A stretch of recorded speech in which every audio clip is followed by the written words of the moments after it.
মেরুদণ্ডহীন বাংলার অন্যতম সুপারস্টার দেবের। হ্যালো ফ্রেন্ড, নতুন একটা ভিডিওতে সবাইকে স্বাগতম। আমি মাইস। এখন কথা হবে বাংলার যে অবস্থা, সে বাংলার সবচেয়ে ঘটে যাওয়া সবচেয়ে জঘন্যতম ঘটনার যে সাক্ষী বর্তমান সময়টা, সেই সময়কে কেন্দ্র করে এবং যে প্রথমে কথাটা বললাম বাংলার অন্যতম যে বিগেস্ট সুপারস্টার মেরুদণ্ডহীন। তো এই নিয়ে দু একটা কথা বলবো, তো ভিডিওটা স্কিপ না করে শেষ অবধি দেখতে থাকো এবং চ্যানেলে নতুন হলে চ্যানেলটি অবশ্যই সাবস্ক্রাইব করতে বলো না। তো ভিডিও শুরু করা যাক। বর্তমানে যে আরজিকর ঘটনাটা, আরজিকর মেডিকেল হসপিটালের যে ঘটনাটা, সেই হসপিটালকে কেন্দ্র করে চলছে কিন্তু একটা বিশাল তোড়পাড় পুরো বাংলা জুড়ে, শুধু বাংলা জুড়ে না, পুরো ভারতবর্ষ জুড়ে। তো বাংলার যে আন্দোলন হচ্ছে, নারীরা রাস্তায় নামো, নারীরা রাস্তা দখল করো, এই যে রাস্তা দখলের চেয়ে সবচেয়ে বেশি আন্দোলন হচ্ছে কিন্তু ফেসবুকে। ঠিকই বলছি, ফেসবুকে সবচেয়ে আন্দোলন হচ্ছে।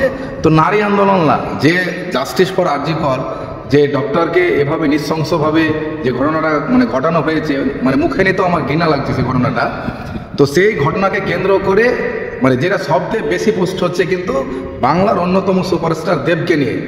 তো দেবকে নিয়ে কথা বলার আগে একটু ভাবা দরকার যে মানুষটা প্রায় এখন 3 বারের সাংসদ, 10 বছর পূর্ণ হয়ে গেছে তার এমপি পদে। তার সাংসদ ঘাটাল থেকে 3 বারের এমপি, 10 বছর পূর্ণ হয়ে গেছে, তারপরে নতুন ব্যাপার চলছে। তো সেই মানুষটা এতদিন রাজনীতি করার পরেও তার কোনো মিটিংয়ে, তার কোনো যে কনফারেন্স হয় বা তার পার্টির যে প্রচার হয়, সেখানে কিন্তু কোনো পার্টিকে আজ পর্যন্ত বা কোনো বিরোধী দলকে আমরা কিন্তু কোনোদিন দেখিনি যে বেফাস কথা বলেছে যে এই পার্টি নোংরা, এই পার্টিকে ভোট দিও না, এরকম ধরনের কিন্তু কথা লাস্ট কিন্তু 10 বছরে শুনিনি। আপনারা শুনে থাকলে পরে অবশ্যই কমেন্টে জানাবেন কোন ভিডিওর মধ্যে শুনেছেন। তো এই মানুষটাকে নিয়ে চলছে ট্রল। এই যে দেখতে পারো এবিপি আনন্দের পোস্ট, স্ক্রিনশট দিয়ে রেখেছি। তো মেরুদণ্ডহীন দেব, তো সেই ট্রোলের মুখে বাংলার অন্যতম সুপারস্টার দেব। তো সেখানে দেখো 13,000 কিন্তু লাভ রিয়াক্টের যে কমেন্টে যে রিয়াক্ট করেছে, তার যে কমেন্ট সেকশনে যে রিয়াক্ট করেছে, সেখানে 13,000-এর মধ্যে সবচেয়ে 1 নম্বর হচ্ছে লাভ রিয়াক্ট। তাহলে এই পোস্টার কিন্তু আমার মাথায় ঢুকছে না যে কী হিসাবে এইসব ধরনের পোস্টগুলো হচ্ছে। এই এবিপি আনন্দর ফেসবুকের যে পেজ, সেখান থেকে কিন্তু এসবগুলো পোস্ট করা হচ্ছে ফেসবুকে। তো এটা একেবারেই ভুল তথ্য, এগুলো একেবারেই না।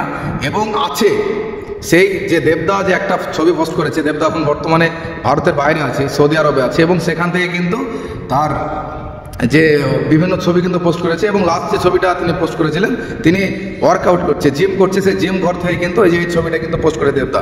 তো সেখানে কমেন্ট আছে, নেগেটিভ পজিটিভ 2 ধরনের কমেন্ট আছে। কেউ বলছে আমি এতদিন দেব ফ্যান ছিলাম, আজ থেকে আর দেব ফ্যান না, আমরা চাইছিলাম দেবদা রাস্তায় নামুক। আরে দেবদা রাস্তায় নামবে কী করে, সে তো বিদেশে আছে।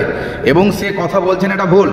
দেবদাই প্রথম, দেব বাংলার অন্যতম সুপারস্টার দেবই প্রথম তার প্রতিবাদের কিন্তু তার যে ভাষা, সেটা কিন্তু প্রকাশ করেছে তার কাজের মাধ্যমে। কিভাবে 14ই আগস্ট সকাল 11টার সময় আসার কথা ছিল দেবদার যে বিগ প্রজেক্ট, সে সিনেমা আসছে, পরবর্তী সিনেমা টেক্কা এবং খাদান। তো খাদানের অ্যানাউন্সমেন্ট করেছিল 14 তারিখ সকাল 11টার সময় তার সিনেমার টিজার আসবে। এবং তার আগেই কিন্তু তার আগের দিন দেবদা ঘোষণা করে যে টিজার যে আরজিকরের নৃশংস যে জঘন্যতম ঘটনা ঘটেছে, সেই ঘটনাকে যে বর্তমান সময় যাচ্ছে, এ সময় আমরা এই জিনিসটা আনতে পারবো না। এটা প্রতিবাদের জন্য দেবদা কিন্তু প্রথম পোস্টপন করেন টিজারটা। পোস্টারটা এই যে দেখে চলে দেখেছি, দেবদাই প্রথম তার প্রতিবাদের ভাষা কিন্তু প্রকাশ করে তার কাজের মাধ্যমে। তারপরে বাংলা বিভিন্ন সিনেমা রিলিজ ছিল, বিভিন্ন আরও অ্যানাউন্সমেন্ট ছিল, তার দেখা দেখি কিন্তু সেসব কাজগুলো কিন্তু পোস্টপন করে দেয়, বন্ধ করে দেয়। অনেক সিনেমা অলরেডি রিলিজ হয়েছিল, সেগুলো বন্ধ করে দেয় এবং তার প্রমোশনও বন্ধ করে দেয়। তো দেবদা যে এই প্রতিবাদটা করেনি বা দেবদা রাস্তায় নামেনি, এটা একেবারে ভুল। তার কাজের মাধ্যমে সে প্রমাণ করেছে সে এখনও আগে। যারা দেব ফ্যান না, ওরা তো কমেন্ট করবে যে এতদিন দেব ফ্যান ছিলাম, দেবের পোস্টে রাখে না, সে কী করে জানবে যে দেব কীভাবে করেছে, প্রতিবাদ করেছে। দেব যদি পশ্চিমবঙ্গ থাকতো, তো আমি 100% গ্যারান্টি দিলাম দেব রাস্তায় নামতো এবং আমরা দেখতে পেতাম রাস্তায় সে ভিড়ের মধ্যে কিন্তু দেবদা থাকতো। এটা 100% শিওর। কারণ বাংলাদেশের ঘটনাকে কেন্দ্র করে কিন্তু বারবার কিন্তু পোস্ট করেছে এবং সাংবাদিকের সামনে কিন্তু ইন্টারভিউ দিয়েছে বাংলাদেশের প্রেক্ষাপট নিয়ে। বাংলাদেশে যে ঘটনা ঘটলো সেটা নিয়ে কিন্তু দেবদা কমেন্ট করেছিল, দেবদা বলেছিল কথা। তো ওইখানকার যদি কথা বলতে পারে, তো অবশ্যই আমার এই বাংলার, যেখানে তার সব কিছু কাজ কর্ম, বাসস্থান, তার বিজনেস সব কিছু কিন্তু বাংলাতে, অবশ্যই বাংলায় কে নিয়ে সে কিন্তু পোস্ট করতো, এমন পোস্ট করতো না, সরি বলছি, সে কিন্তু রাস্তায় নামতো, এটা 100%।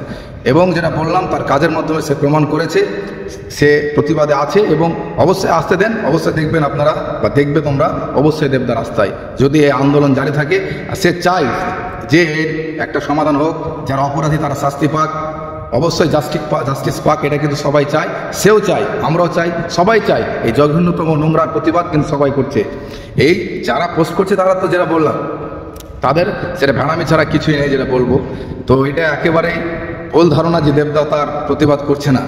এবং যেটা বললাম দেবদা প্রতিবাদ করেছে, তার কাজের মাধ্যমে করেছে। যেটা প্রধান যে সিনেমাটা, দেবদার আগের সিনেমা ছিল প্রধান, সেখানে কিন্তু দেখেছি দেবদা তার সিনেমার মধ্যে তার প্রতিবাদ যে করা দরকার সেগুলো কিন্তু তার করেছে। বাংলার যে চাকরির দুর্নীতি, মিড ডে মিলের দুর্নীতি, আপনার এই যে প্রশাসনিক যে দিকগুলো থাকে, নোংরামো থাকে, সেই সব দিকগুলোও কিন্তু সে তার কাজের মাধ্যমে তুলে ধরেছে। এবং পঞ্চায়েতের যে প্রধান হয়, গ্রামের যিনি প্রধান হয়, সে কি মানে ওই খারাপ কাজের বিষয়ে যুক্ত থাকে, সেসবগুলো কিন্তু তার সিনেমার মধ্যে তুলে ধরেছে। তার যদি সেট দ্বারা সোজা না থাকতো, সে কোনো দিনই একটা পার্টির, নির্দিষ্ট পার্টির সাংসদ হওয়ার ক্ষেত্রেও সেই পার্টির দিকে যাচ্ছে, কিন্তু তার কাজের মানে ধরনগুলো তার বিরুদ্ধে যাচ্ছে, তবু কিন্তু তার সিনেমায় সেইগুলো দেখিয়েছে প্রধানের মাধ্যমে। তো এটা একেবারেই ভুল ধারণা যে দেবদার সেট দ্বারা সোজা নাই। অবশ্যই দেব এমন একজন অভিনেতা যে অবশ্যই সেট দ্বারা সোজা রেখেই তিনি আছেন এবং তিনি ভবিষ্যতে থাকবেন। হয়তো একটা নির্দিষ্ট পার্টি করে তার কিছু রুলস থাকে, সেইগুলোর বাইরে হয়তো যেতে পারে না, এটা একটা হয়তো তার ভেতরের কোনো কাহিনী হতে পারে। কিন্তু দেবদা সবসময় স্বচ্ছ একজন মানুষ, সরল একজন মানুষ, সেটা আমরা আজ নতুন না, সেই অনেক দিন থেকেই কিন্তু দেখে আসছি।